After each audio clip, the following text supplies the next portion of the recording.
Everyone promised my wedding night would be unforgettable. They were right, just not for the reasons anyone imagined.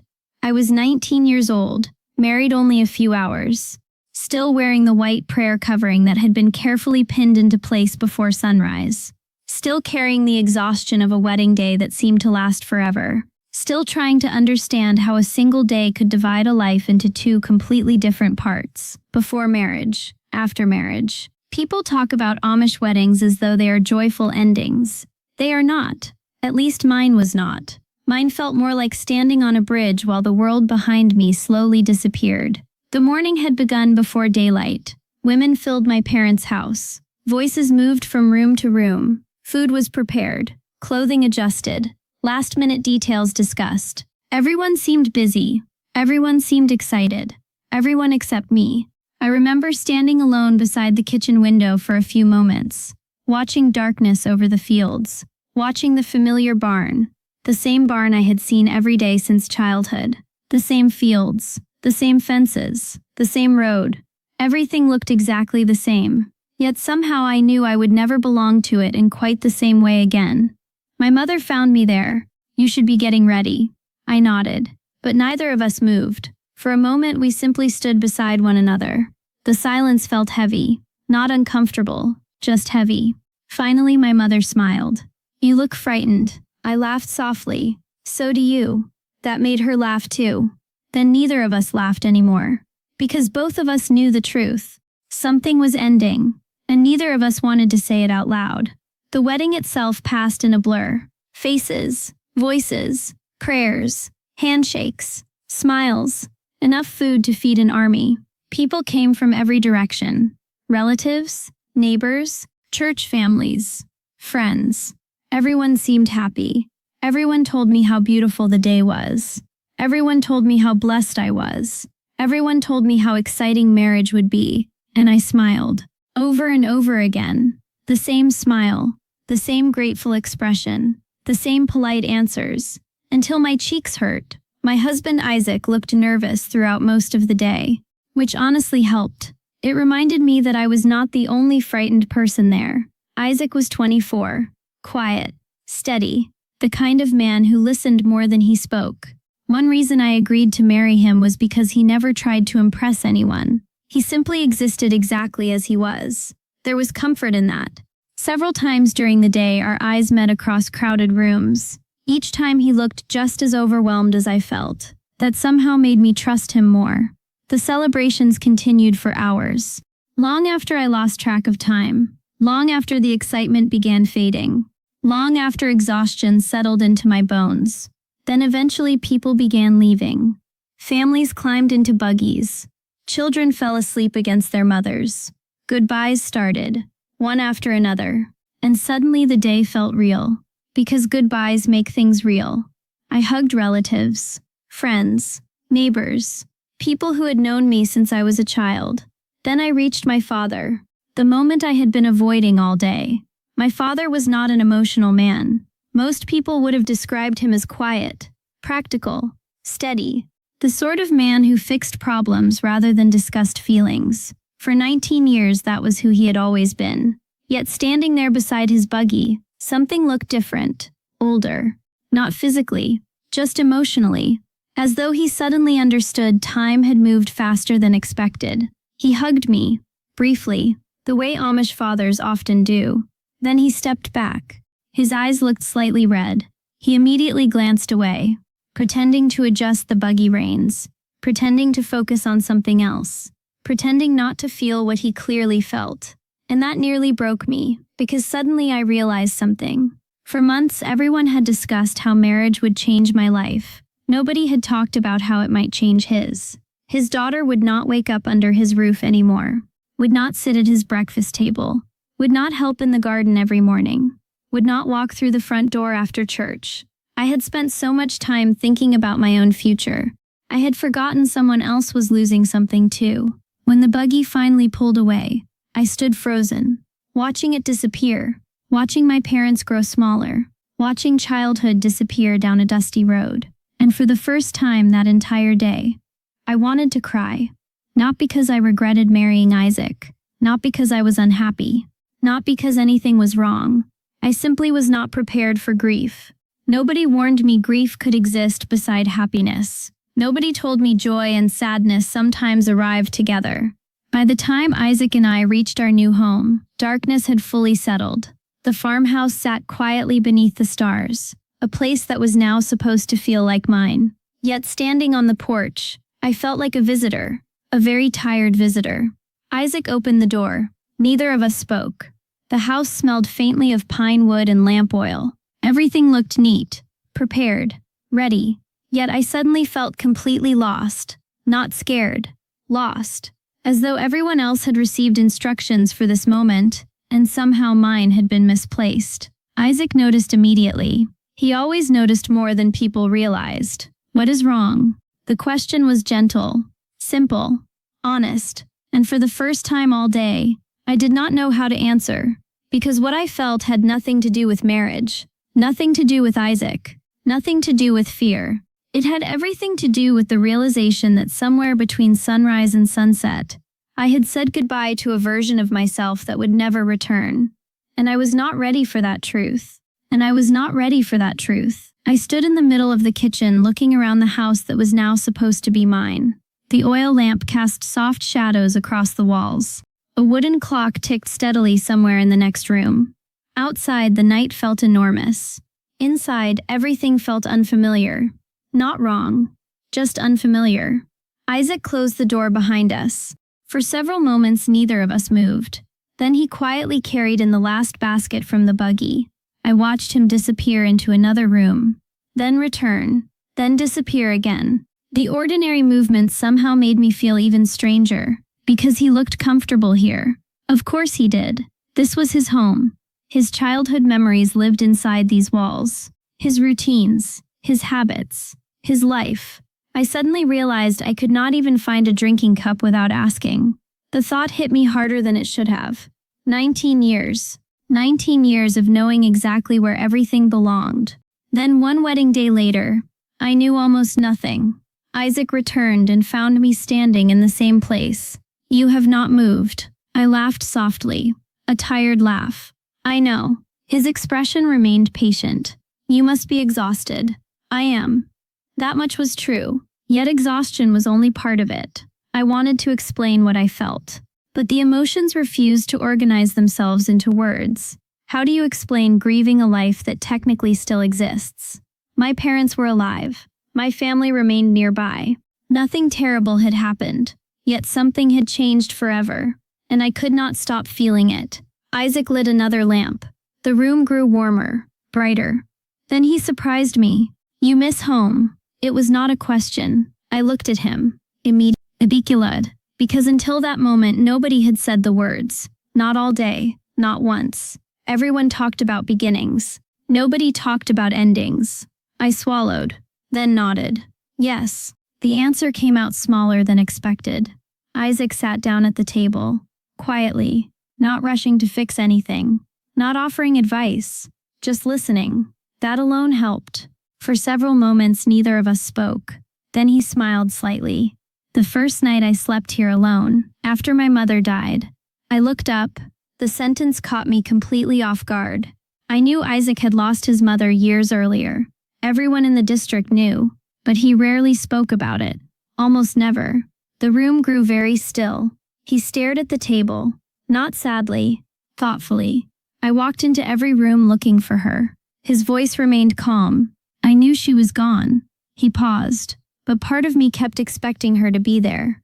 I listened carefully, because suddenly I understood. Not the loss itself, but the feeling. The feeling of reaching for something familiar, and discovering life had changed. Isaac looked toward the window. Change is strange. I nodded slowly. Yes, it was. Very strange. That conversation lasted less than 10 minutes. Yet somehow it helped more than anything else that day. Not because he solved my sadness, because he understood it. The next morning I woke before sunrise. For a few seconds everything felt normal. Then I opened my eyes and remembered. Different room, different ceiling, different house, different life. The realization hit me all over again. Outside, roosters called from distant barns. The world slowly brightened. I dressed quietly, then walked into the kitchen. The room looked completely different in daylight. More welcoming, less intimidating. Still unfamiliar, but less intimidating. I began preparing breakfast. At least I tried. Several minutes later, I realized I could not find half the ingredients. I opened one cupboard, then another, then another. Nothing. Everything existed somewhere. I simply did not know where. Eventually, Isaac walked in. His expression immediately revealed he understood what was happening. Without saying a word, he pointed toward a lower cabinet, then another shelf, then a drawer. Within seconds, I found everything. The entire situation should have been funny. Instead, it made my eyes sting, because it reminded me once again how new everything felt. Isaac noticed. Of course he noticed. "You are crying over breakfast supplies." I laughed through the tears, which only made me cry harder. The absurdity of it all finally overwhelmed me. There I was, a married woman, crying because I could not find flour. When the laughter faded, Isaac handed me a cloth. Neither of us mentioned it again. The kindness somehow made everything easier. Over the following weeks, small moments continued piling up. The first time I automatically walked toward my parents' farm after church, only to remember I no longer lived there. The first time I reached for my younger sister while working, then remembered she was not beside me. The first time I woke from a dream and forgot where I was. None of these moments were dramatic. Most lasted only seconds. Yet together they created an emotional weight I never expected. One afternoon I visited my mother. The familiar kitchen immediately felt comforting, safe, known. I sat at the same table where I had spent years helping prepare meals. The same chair, the same view through the window. Everything exactly as I remembered. For a moment I felt relieved. Then something unexpected happened. A strange feeling settled over me. Not discomfort, not sadness. Something else. I looked around carefully, then finally understood. The house felt familiar, but it no longer felt like mine. The realization shocked me, because I had spent weeks feeling like I did not fully belong in Isaac's home. Yet now I realized I no longer fully belonged here either. I sat somewhere between two lives, not completely one, not completely the other. My mother noticed immediately. She always noticed. "You are quiet." I smiled faintly. "I do not know where I belong." The words escaped before I could stop them. My mother looked at me carefully. Then she reached across the table and squeezed my hand. "You belong exactly where you are." I wanted to believe her, but I was not sure I did. Not yet. Before leaving, she walked me to the porch. The afternoon sun warmed the fields. The air smelled of fresh earth. For a while, neither of us spoke. Then she said something that stayed with me for years. "People think marriage happens in one day." I waited. "It does not." She smiled softly. "The wedding happens in one day." I stared at her. Then she continued. "The marriage takes much longer." Those words followed me all the way home. The wedding happens in one day. The marriage takes much longer. For weeks I had been expecting myself to instantly adjust, instantly belong, instantly feel comfortable. Perhaps that expectation was the real problem.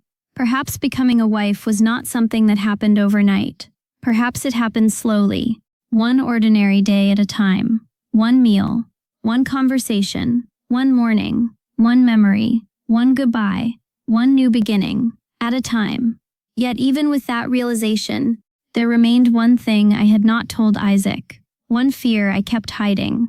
A fear that had nothing to do with homes, or routines, or missing my parents. A fear that began growing quietly after the wedding.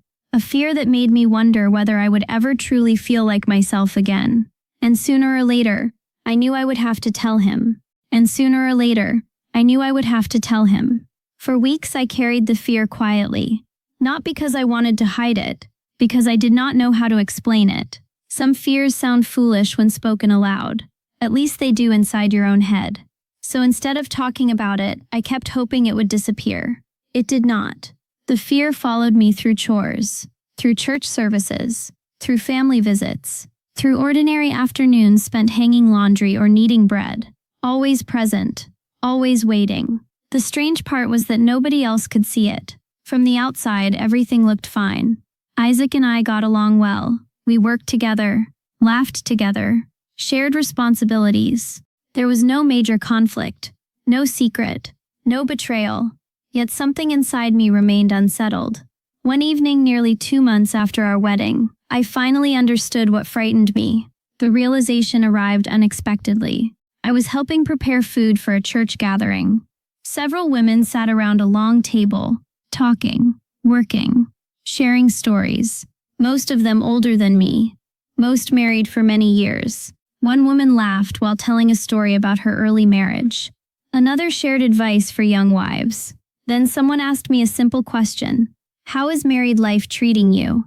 Everyone smiled, waiting, expecting an answer. I smiled too, automatically, the way people do when they are buying time. Then I heard myself saying the same thing I always said: "It is going well." The women nodded. The conversation continued. Yet something about that moment stayed with me, because the answer was true. Marriage was going well. So why did I feel unsettled? The answer finally came while riding home in the buggy. I stared at the road ahead.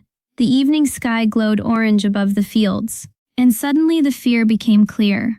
I was afraid of disappearing, not physically, personally. I had spent months becoming a wife, learning Isaac's routines, learning his family, learning his home, learning new responsibilities. So much learning, so much adjusting, that somewhere along the way, I worried I was slowly leaving myself behind. The realization hit hard, because it sounded selfish. At least that was what I initially thought. Marriage was supposed to be about building a life together. So why was I worrying about myself? Yet the fear refused to leave, and eventually I knew I had to speak. That opportunity came several nights later. Isaac and I sat together on the porch after supper. The air felt cool. Crickets sang from nearby fields. The sky stretched endlessly above us. For a long time, we simply enjoyed the quiet. Then I finally spoke. "Can I tell you something strange?" Isaac smiled. Most important conversations begin that way. I laughed softly, then immediately became serious again. Because suddenly the words felt difficult, harder than expected. "What is it?" I looked toward the fields, anywhere except directly at him, then finally said it. "I am afraid I am forgetting who I was." The silence that followed terrified me. Not because Isaac looked angry, because he looked confused. I almost wished he had understood immediately. Instead, he sat there trying to make sense of what I meant. Finally, he asked, "Explain." So I did. Slowly, carefully. I told him about feeling caught between two lives, about missing parts of myself, about constantly adjusting, about worrying that every change moved me further away from the girl I used to be. When I finished, the porch became quiet again. Very quiet. The kind of silence that makes you wonder whether you should have remained silent instead. Then Isaac surprised me. "I thought you already had." I turned toward him. "What?" He looked genuinely puzzled. "I thought everyone changed after marriage." I stared at him, then slowly realized something. This was not just my struggle. He had assumptions too. Different assumptions, but assumptions nonetheless. "I do not want to stop changing," I explained. "I just do not want to disappear." The words finally felt right. Exactly right. For several moments, Isaac said nothing. Then he nodded, slowly, thoughtfully. And finally he smiled. A small smile. The kind he wore when something suddenly made sense. "I understand now." Relief washed through me immediately. Not because the problem was solved, because I no longer carried it alone. The following weeks brought subtle changes. Small changes, yet meaningful ones. Isaac began asking more questions about things I enjoyed before marriage. The books I liked reading. The hobbies I enjoyed. The places I loved visiting. The routines that mattered to me. Not because he planned to change anything, because he genuinely wanted to know. One Saturday morning he surprised me again. "I have an idea." I looked up from the table.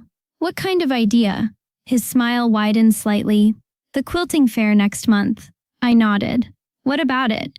"You always talked about entering your work before we married." I blinked, surprised. I had completely forgotten. The realization hit me immediately. I had forgotten, not because the dream disappeared, because I stopped making room for it. Isaac noticed my expression. "You should enter." The words settled warmly inside me. Simple words, yet deeply meaningful. Because for the first time since our wedding, I saw something clearly.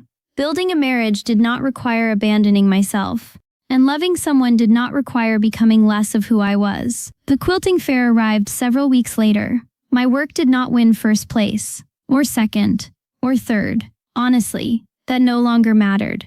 Because standing there among dozens of quilts, surrounded by people from neighboring districts, I felt something I had not felt since before my wedding. Familiar. Not familiar with the place, familiar with myself, and that feeling was worth more than any ribbon. Months later, on a quiet autumn evening, Isaac and I sat together watching the sunset. Harvest season painted the fields gold. The air smelled of cut hay. Everything felt peaceful, comfortable. Not because life had become perfect, because life finally felt balanced. Isaac glanced toward me, then smiled. "Do you remember our wedding night?" I laughed immediately. How could I forget? He shook his head.